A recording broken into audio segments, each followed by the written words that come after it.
नमस्कार। वासुदेव एजुकेशन के online learning platform में आप सभी का स्वागत है। तो आज के वीडियो में अपन फिर से केंद्रीय बल के बारे में बात कर रहे हैं। तो कल के टॉपिक में अपन ने केंद्रीय बल के बारे में पढ़ा था कि जब कोई कण दीर्घवृत्तीय पथ में इस प्रकार गमन करता है कि उसकी दिशा जो है, बल की जो दिशा है वो दीर्घवृत्त की नाभिक की ओर हो, तो बल का नियम ज्ञात करना तथा कण का वेग ज्ञात करना। कल के वीडियो में अपन ने वो सब चीजें देखी थी। मतलब कि कोई कण जो है वो दीर्घवृत्तीय पथ में अगर गति कर रहा है और बल की दिशा अगर ध्रुव की नाभिक की ओर है, तो जो बल है वो बल अपन ने निकाला था कि उस बल का मान जो है वो समानुपाती होता है 1/r² के, अर्थात तो दूरी के वर्ग के व्युत्क्रमानुपाती कह दें या 1/r² के समानुपाती कह दें। ये स्थिति थी। और जो वेग अपने पास में आया था उस वेग का मान था h² l 2/r minus 1/a रूप में, और h² l को अपन ने कहा था म्यू, अर्थात h² के जगह म्यू रख दोगे तो वेग हो जाएगा म्यू 2/r माइनस 1/a। ये बल हो गया जिसकी जो दिशा है वो दीर्घवृत्त की नाभिक की ओर है, तथा ये हो गया वेग। इस वेग से उस वो दीर्घवृत्त की नाभिक की ओर, या ये कह दें कि इस वेग से वो जो कण है वो दीर्घवृत्तीय पथ में गमन करेगा जिसमें बल की जो दिशा है वो दीर्घवृत्त की नाभिक की ओर है। ऐसे ही आज का अपना टॉपिक है कि ध्रुव की ओर बल का नियम ज्ञात करना। ध्रुव की ओर बल का नियम ज्ञात करना जिसके अधीन कोई जो कण है, जिसके अधीन कोई कण वक्र के, कोई कण जो है वो वक्र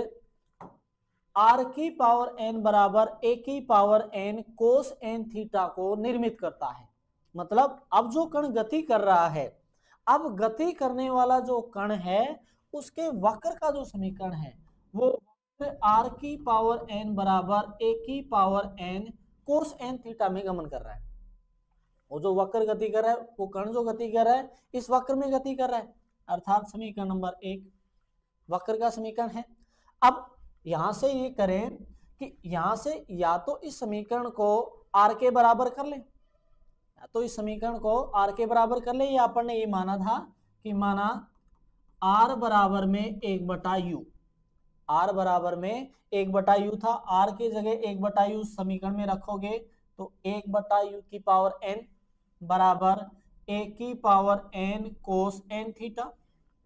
या ये कहें कि 1 बराबर में u⁴n a⁴n कोस n थीटा, अर्थात इस समीकरण को अपने को u के बराबर करना है। अगर इसको u के बराबर करना है तो चूंकि यहाँ तो u⁴n रूप में आ रहा है, दोनों तरफ अगर log ले लिया जाए तो ये समीकरण u के बराबर बन सकता है। तो दोनों तरफ log लेने पर, दोनों तरफ log लेने पर, दोनों तरफ अगर log ले तो log 1 बराबर log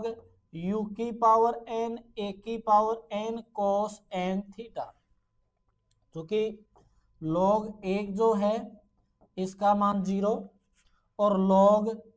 a into B into C बराबर log a प्लस log b plus log c। ये वाला फॉर्मूला यूज करें तो यहां से उठा के रखा कि 0 बराबर log u⁴n, log u⁴n plus log a⁴n plus log कोस n थीटा। अब इस स्थिति में जानते हैं कि log x⁴n वाले फॉर्मूले से इसको लिखा जा सकता है n log x। log x⁴n वाली कंडीशन से इसको लिख सकते हैं n log x रूप में। तो ये मान उठा के यहां रखा तो 0 बराबर n log u प्लस में n log a प्लस log कोस n थीटा, समीकरण नंबर आ गया 2। समीकरण नंबर 2 आ गया। अब इस समीकरण नंबर जो 2 है, इस समीकरण 2 का अवकलन कर लेते हैं अपन। समीकरण दो का अवकलन करना है। अब अपन ने r बराबर 1/u लिया है भाई, अवकलन करना किसके सापेक्ष है?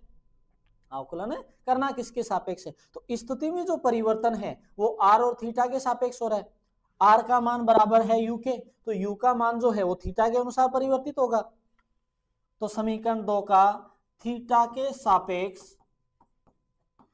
अवकलन करने पर, समीकरण 2 का थीटा के सापेक्ष अवकलन करने पर, तो 2 का थीटा के सापेक्ष अवकलन किया तो 0 n log u का किया 1/u, और u का थीटा के सापेक्ष करोगे तो du upon D of theta, plus n log a अचर पद है, अवकलन करोगे तो 0 हो गया, प्लस में log cos n थीटा, तो log cos n थीटा का हो गया 1/cos n theta, cos n theta का करोगे तो माइनस साइन n थीटा, और n थीटा का थीटा के सापेक्ष किया तो आ गया n। तो अपने पास में मान आ गया 0 बराबर में n/u du अपॉन में डी ऑफ थीटा, प्लस ये तो 0 है ही, यहाँ चिन्ह माइनस का, minus n sine n theta बटा cos n theta, sine n theta बटा कोस n थीटा। अपने पास में ये मान आया। अर्थात इसको अगर लिखें तो ये कह सकते हैं कि n तो दोनों में हट जाएगा भाई, दोनों से n कॉमन लिया, 0 की तरफ भेज दिया तो 0 हो गया। अर्थात अपने पास में du 1/u du अपॉन में डी ऑफ थीटा बराबर में इसको लिख सकते हैं tan n थीटा, अर्थात du अपॉन में डी ऑफ थीटा बराबर में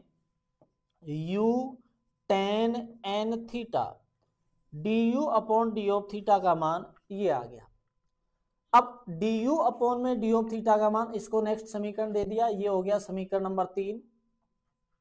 समीकरण 3 का पुनः थीटा के सापेक्ष अवकलन करने पर, समीकरण 3 का पुनः थीटा के सापेक्ष अवकलन करने पर, समीकरण 3 का पुनः थीटा के सापेक्ष अवकलन करोगे, समीकरण 3 है du अपॉन में डी ऑफ थीटा बराबर, समीकरण 3 अपने पास में है u tan थीटा, तो u tan theta n theta, tan n theta, tan n theta, tan n theta, ठीक है। अब थीटा के सापेक्ष, पुनः थीटा के सापेक्ष अवकलन करने पर, तो इसका हो गया d अपॉन में d of theta, du upon में डी ऑफ थीटा, या ये कहे कि d2u अपॉन में डी ऑफ थीटा स्क्वायर बराबर u इंटू वी वाले फॉर्मूले से u ऐसे की ऐसे, tan n थीटा का हो गया sec स्क्वायर n थीटा अवकलन, और n थीटा का करोगे तो हो गया n, प्लस tan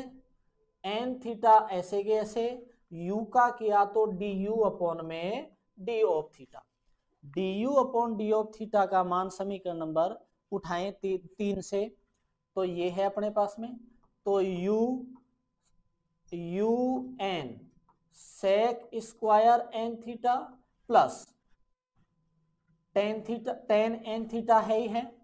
यहाँ du upon D of theta का रखा तो u tan square n theta,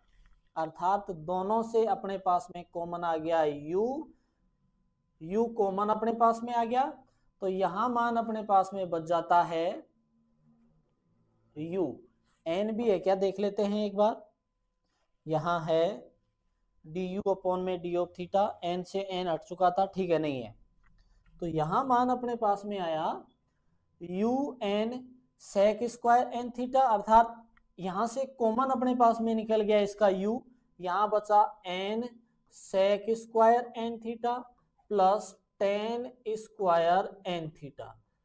d2u upon में डी ऑफ थीटा स्क्वायर, समीकरण नंबर आ गया 4। अब हम जानते हैं अब कि कोई कण जो है वो कोई कण वर्ताकार पथ में गति कर रहा हो या किसी भी पथ में अगर गति कर रहा हो और जो बल की दिशा है वो अगर नियत बिंदु की ओर है तो उस स्थिति में सकेंद्र कक्षा का जो अवकल समीकरण है, अब सकेंद्र कक्षा का अवकल समीकरण, सकेंद्र कक्षा का अवकल समीकरण जो है अपने पास में है d2u अपॉन में d ऑफ थीटा का स्क्वायर प्लस u बराबर में p बटा h square u square, p बटा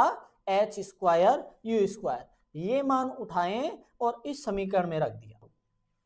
d2u upon d of theta square का मान और u का मान उठाया और समीकरण में रख दिया। रखने पर अपने पास में जो मान आए, अब d2u upon d of theta square का मान यहां से d2u अपॉन में d ऑफ थीटा स्क्वायर का मान रखा तो u sec square n theta plus tan square n theta plus में u ऐसे कैसे बराबर में p बटा h square u square, p बटा h स्क्वायर u स्क्वायर। तो यहां से अगर देखा जाए तो u तो कॉमन है, u तो अपन ने कॉमन निकाल लिया, यहां बचा n sec square plus tan square n theta, u निकलने के बाद में बच गया 1 बराबर में p बटा h square u square, p बटा h स्क्वायर u स्क्वायर। इधर u गुणा में है, इधर आ जाएगा तो भाग में हो जाएगा कि n sec square n theta plus tan square n theta plus में 1 बराबर में अपने पास में मान आ गया p बटा h स्क्वायर u की पावर 3, या ये कहें कि अब फॉर्मूला बन गया 1 प्लस टेन स्क्वायर थीटा को कह सकते हैं सेक स्क्वायर थीटा। तो इस मान को उठाया और यहां रखा तो n sec square n theta plus tan square n theta plus 1 के जगह आ गया सेक स्क्वायर एन थीटा बराबर में p बटा h स्क्वायर u की पावर 3, या दोनों से sec square n theta common और n प्लस 1 बराबर p बटा h स्क्वायर u की पावर 3, या अगर p के बराबर करें तो p बराबर h स्क्वायर u की power 3 sec square n theta into plus 1। अपने पास में p का मान आ गया है इस रूप का। अब चूंकि u जो है यहां से अगर अब अपन u का मान निकालना चाहें, अब देखा था कि बराबर u की पावर n a की पावर n, यहां था अपने पास में, यहां एक बराबर u की पावर n a की पावर n कोस थीटा था। तो यहां से देखें तो u की पावर n a की पावर n कोस n थीटा, u की पावर n a की पावर n कोस n थीटा। यहां से ऐसे कर लें कि कोस n थीटा को भेज दे एक की तरफ, बटा कोस में u की पावर n a की पावर n और 1 बटा कोस n थीटा को कह सकते हैं सेक n थीटा। तो ये बन गया सेक n थीटा बराबर में u की पावर n और a की पावर n। ये जो समीकरण नंबर इसको कह दें 5, समीकरण 5 में जो सेक स्क्वायर n थीटा है अर्थात सेक n थीटा के जगह u की पावर n और a की पावर n रखा, तो रखने पर समीकरण अपने पास में बना p बराबर h स्क्वायर u की power 3 sec square n theta, तो u की पावर n a की पावर n का whole square into n plus 1। Next page में देखते हैं कि p बराबर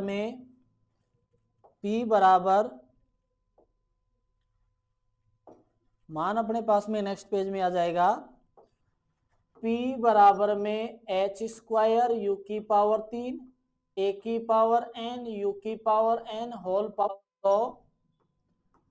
n प्लस 1, यही मान है कि p बराबर में h स्क्वायर u की पावर 3 u की पावर n a की पावर n n प्लस 1। तो यहां से ये मान आ गया। या ये कहें कि p बराबर एच यू की पावर 3 a की पावर 2 n u की power 2 n n plus 1 a की पावर 2 n u की पावर 2 n। या ये कहें कि p बराबर h स्क्वायर की पावर 2 n और u की पावर हो गया, आधार समान तो घातें जुड़ जाएंगी, u की power 2n plus 3 into n plus 1, अर्थात p बराबर में h स्क्वायर a की पावर 2n n प्लस 1, और चूंकि r बराबर में है 1/u, तो u बराबर में आ जाएगा 1/r, तो यहां लिख सकते हैं 1/r की पावर 2n प्लस 3, 1/r की पावर 2n प्लस 3। यहां जो ये सारे मान हैं h square h square a की पावर 2n और n प्लस 1, ये सारे कांस्टेंट मान हैं, ये सारे कांस्टेंट मान हैं। तो इनको कह सकते हैं कि समाकलन, ये कह सकते हैं समानुपातिक स्थिरांक कह दो या व्युत्क्रमानुपाती स्थिरांक कह दो। तो ये आ जाएगा कि p समानुपाती 1/r की पावर 2n प्लस 3, कि अगर कोई कण ऐसे बल के अधीन गमन करता है जिसमें वक्र का समीकरण जो है वो r की पावर n बराबर a की पावर n कोस n थीटा रूप का हो, तो बल का जो नियम है वो बल का नियम वो समानुपाती होता है 1/r की पावर 2n प्लस 3 के, 1/r की पावर 2n प्लस 3 के समानुपाती होता है। अब इसमें अगर n के मान के आधार पर देखा जाए, n के मान के आधार पर अगर ये कहें कि अगर वक्र में n के जगह 1 रखें, n बराबर 1 हो, n बराबर अपने पास में 1 हो, तो r बराबर में 1 cos थीटा, अर्थात ऐसा जो समीकरण है वो वृत्त का समीकरण होता है। तब जो बल है वो बल अपने पास में आ जाएगा p 1/n के जगह 1 रखा है, तो r की पावर 2 इंटू 1 प्लस 3। तो यदि कोई कण ऐसे बल के अधीन वक्र r बराबर a कोस थीटा में गमन करता है, तो जो बल है वो बल अपने पास में p समानुपाती 1/r की पावर 5 होगा। अगर कण जो है अपने पास में r बराबर में a कोस थीटा वाले वक्र में गमन करता है, जिसका जो बल जो है वो नियत बिंदु की ओर हो, तो बल का जो नियम अपने पास में आएगा वो p समानुपाती 1/r की पावर 5 होगा। ऐसे ही अब r के जगह अगर 2 रखें, n के जगह जब n बराबर 2 हो, तो r स्क्वायर बराबर a स्क्वायर कोस 2 थीटा। वक्र में कण गतिशील है जिसका बल जो है वो अपने पास में आ जाएगा p समानुपाती 1/n के जगह 2, तो 2 दूनी 4 प्लस 3 r की पावर 7।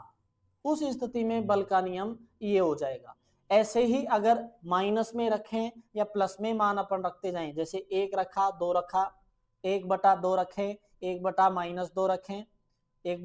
r बराबर में माइनस n बराबर -1/2 रखें, तो ऐसे अगर मान रखते जाते हैं तो अपने पास में वक्र के समीकरण तथा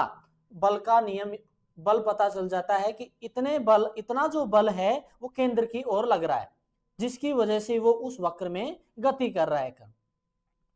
तो अगर वीडियो पसंद आए तो वीडियो को लाइक करें, शेयर करें, चैनल को सब्सक्राइब करें और बेल आइकन जरूर प्रेस करें ताकि वीडियो से संबंधित महत्वपूर्ण अपडेट्स आप तक पहुंचती रहें। धन्यवाद।